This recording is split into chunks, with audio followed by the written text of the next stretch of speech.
Okay, sanibona. Ngiyethemba niyaphila. Namhlanje ngicela nje ukuthi ake sihloniphe imisebenzi yabanye abantu, ungawubukeli phansi umsebenzi womunye umuntu. Ngiqonda ukusho ukuthi awukho umsebenzi o-better than owomunye umuntu, because ukuze owakho umsebenzi ukwazi ukuphumelela, ukwazi ukuthola inzuzo, uyamdinga lo muntu wena obukela phansi umsebenzi wakhe. Ukuze lento yenzayo ibe impumelelo, uyamdinga lo muntu obukela phansi umsebenzi wakhe. Ngizoke ngenze nje example, ngiqale ngeyama-security, because in most cases abukelwa phansi though enza umsebenzi omkhulu. Okay, i-security ake ngiqale nje ngilinganisa nge-security kanye nommeli or nodokotela.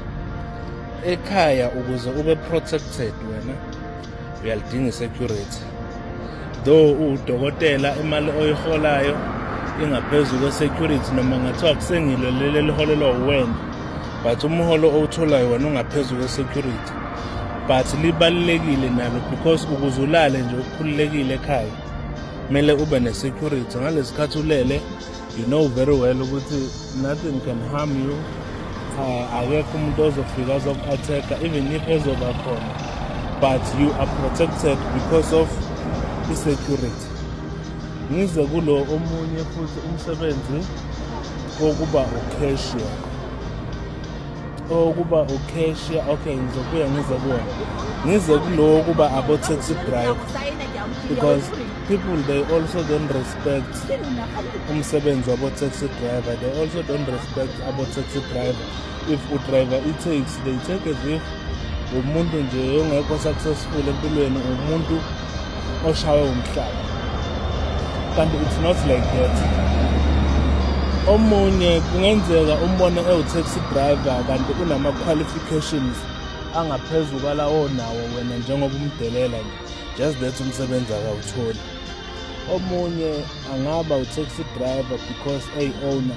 Uyazi ukuthi if you are the taxi owner, some of taxi owners, they earn imali engaphezulu kwalo muntu obelokho echona ukuthi usebenzela u-government, yena uholela u-government and all those stuffs.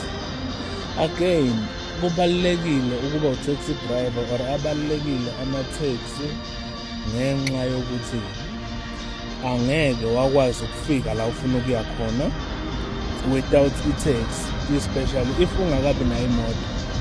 Ungaba ummeli, ungaba udokotela, ungaba yini, ungaba accountant or whatsoever.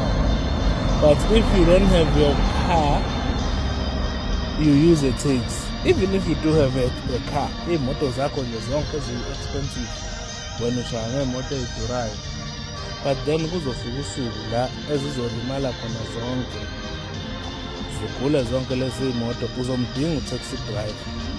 Just imagine ngoba usumdelela kanje wena u-taxi driver, ubona njengomuntu nje ophansi, standard sakhe siphansi. So uyabona ukuthi kubalulekile ukumhlonipha. Just imagine if ukuthi ubukade umdelela noma ukhulume kambi ngaye kuze kufike kuyena. What next okuzokwenzeka? Even if he see you ukuthi uyalidinga usizo, uzovela ngakusiza. Another thing, as abo-taxi driver behlezi begcwele la emgwaqweni, if they know very well ukuthi wena you are against bona, noma ngathi imoto yakho iyafa emgwaqweni, they will keep on passing, they won't help you, because wena uhlekisa ngabo, you undermine umsebenzi wabo abawenzayo instead of ukuthi appreciate. Also abo-cashier, neminye nje imisebenzi eminingi engayibalanga la, but people used to undermine it. Iwusizo, bayakusiza labo bantu, you can't live without them. Uyabadinga empilweni yakho ukuze ukwazi ukuthi uphile. So ake sihloniphe imisebenzi yabanye abantu. Bengisakhuluma nango-cashier. U-cashier noma ngathiwa wena uma ngabe uyokwenza shopping uthenga igrosa, ka-10,000 or how much, but leyo grosa yakho angeke wakwazi ukuphuma nayo esitolo uyofika nayo ekhaya without cash. Meaning naye lowo muntu ubalulekile kuwena, ubalulekile empilweni yakho, uyamdinga.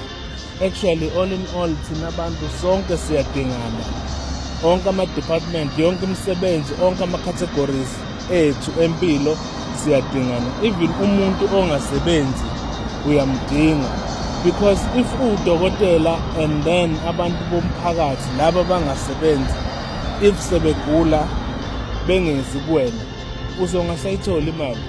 If ungummeli and then people benze ama-case then bengasezi kuwena ukuthi bazocela ukuthi ubamele, again uzongayithola imali, uzoluza imali. So ake sihloniphaneni, uhloniphe wonke umuntu, ungaye ngokuthi wena standard of living sakho siphezulu kunayo, so uzongamhloniphi, uzohlonipha laba okwi-standard of living esifana nesabo, all those things. So singabantu ake sihloniphaneni, singabantu, uhloniphe umsebenzi womunye umuntu, uhloniphe indlela omunye umuntu aphila ngayo.